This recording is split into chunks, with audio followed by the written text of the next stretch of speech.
What is going on, everyone? The Houston Texans' future just got a little bit brighter with the firing of Jack Easterby. The amount of positive reviews that have come out from this firing is it's crazy. Former players all the way to Garyon Conley have all showed their support in the firing of Easterby. The GOAT himself, Andre Johnson, posted a picture of him back in that VP role, and the amount of players under that one, DeAndre Hopkins, J.J. Watt, Lamar Miller, all showing support to Andre Johnson and hopefully getting back to that vice president role. If you're Nick Caserio and you're wanting to fix this Houston Texans culture sooner than rather than later, then bring in arguably the best player in franchise history and see what it does. Not only will the players get excited, but the fans will too, because it finally feels like we are being listened to. So shout out to even owner Cal McNair, because for a while we thought this guy was incompetent.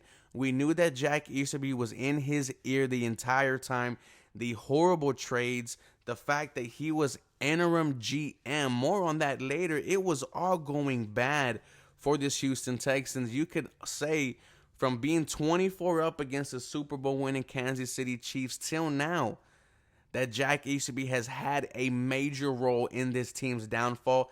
As much credit as he wants to take for all the good things that happen, right? These rookies, with Nick Caserio being hired, then I'm going to blame him for almost every single thing that went bad, because he was Bill O'Brien's board, that was brought in.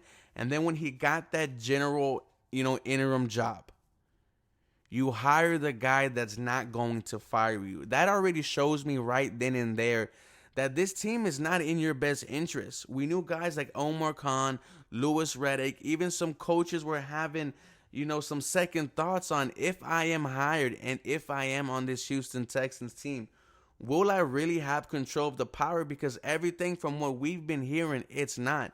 How many times have we had the conversation on who is really running the Houston Texans? A vice president shouldn't be getting this type of media attention, but this is where we are right nowadays, with the fact that Jack Easterby was able to get his way to the top, use God as his, as his main weapon source, took advantage of, of Cal McNair, and no one is sad that Jack Easterby got fired. The amount of careers that were, that were lost because of him, the amount of wins that were lost because of him, man, honestly, good riddance.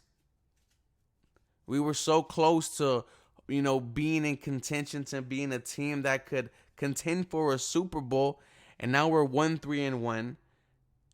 And you have to look at him and say, this is all your fault.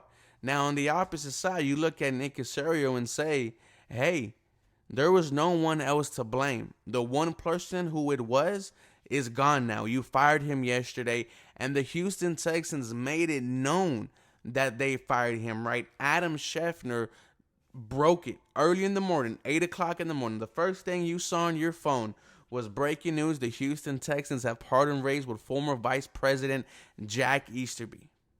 They wanted this on the front page, and now it's time to, to not only step up, but show and win some damn football games. There's no one else to blame but Nick Caserio himself.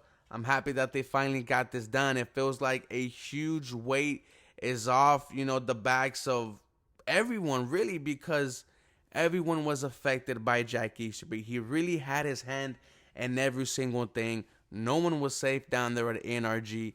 It's crazy that this man had this amount of power, but now he is now gone. Bring back Andre Johnson, build this culture, and let's do it the right way. You guys let me know how you feel about this. As always, go Texans. Y'all have a very blessed day.